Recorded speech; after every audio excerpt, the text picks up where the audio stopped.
No one remembers the Germa cover story. Well, people remember of it, but no one remembers what happened in it. And no one can blame you for forgetting. We got at most one panel a week over the course of a year and 3 months. So not only am I going to cover what happened in the Germa cover story, but I'm also going to talk about what impact this side story will have on the main story going forward. To get right into it, the story starts by showing us that the Germa kingdom was able to escape from Totoland following the events of Whole Cake Island. However, Niji and Yonji were captured in the process. The two were imprisoned in Monteor's book ability while on Cacao Island, and they were put on display for all the citizens to see. While imprisoned, we see Niji and Yonji remembering how Big Mom just completely low-diffed them. Following this, Pudding punches them for being so mean to Sanji as he was growing up. As Pudding angrily walks away, Oven picks up the book with Niji and Yonji inside it and brings it into the mirror dimension, which he uses to travel to Whole Cake Island. Oven brings the brothers to a laboratory where some of Big Mom's less relevant children prepare to do experiments on them. Back in Chocolate Town, we see the townspeople running from two unknown invaders. These invaders turn out to be Ichiji and Reiju coming back to save their brothers. Through unknown means, the two find their way to where Niji and Yonji are being held and start a fire that frees the two brothers from the book. At this point, Ichiji and Reiju burst through the wall and defeat the Charlotte siblings that are about to begin their experiments. The four siblings, now reunited, walk out of the laboratory as the flames burn the building to the ground behind them. As they are walking away, Reiju notices Caesar Clown hiding behind a pillar, but before she can do anything, the group is attacked by Oven and Katakuri. Caesar comes to the rescue and releases a hallucinogenic gas that causes Oven and Katakuri to start attacking each other. While the gas is taking effect, Caesar pleads with the Vinsmoke siblings to take him with them. They agree, and the now group of 5 is seen escaping Whole Cake Island together. At this point, the story takes a turn to reveal that while the Vinsmoke siblings were escaping, Chocolate Town was attacked and covered in ice. This, of course, is the work of Aokiji, who, along with the help of Von Augur, attacked the town and captured Pudding. The story returns to focusing on Germa, and we see the reunion of Caesar and Judge, who start to fight each other. As they fight each other, they remember their days working at MADS, the Laboratory of Peace, which was funded by Lone Chart King, Lou Feld.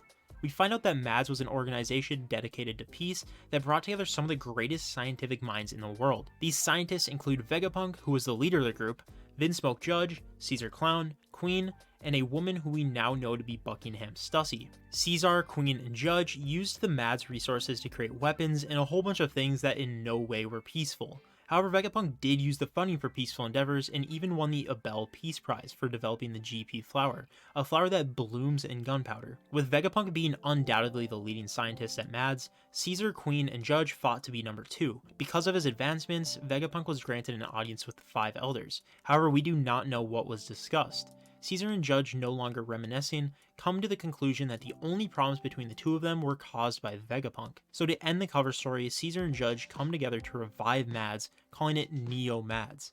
Typically, cover stories don't have a huge impact on the main series, but I think the Germa cover story is different. 2 seemingly huge things happen in this cover story. 1 is the formation of Neomads, and 2 is Pudding being kidnapped. For Neomads, it's hard to say what impact its formation will have on the story. With Caesar and Judge now working together, the big question is, what will they create? Well, on one hand, we have a scientist who is working on turning normal-sized humans into giants. And on the other hand, we have a scientist who is an expert in genetics and cloning. With them combining their expertise, it's not crazy to assume that they're going to try to create an army of cloned giants. If they do manage to create an army of giants, the new question we have to ask is, what will they do with the army? I have no idea what the answer to that would be, but what I do know is I would not be surprised to see an army of giants present in the final war arc.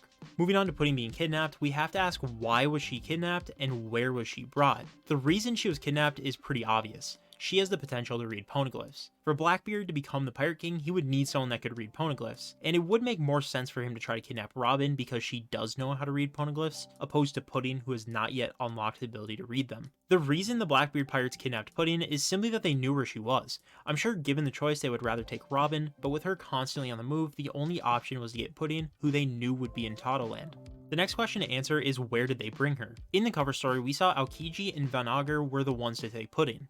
In a recent chapter, we see Aokiji on Pirate Island, and in another chapter, we see Von Augur with Blackbeard fighting the Heart Pirates on Winter Island. So most likely, Pudding is in one of these 2 places.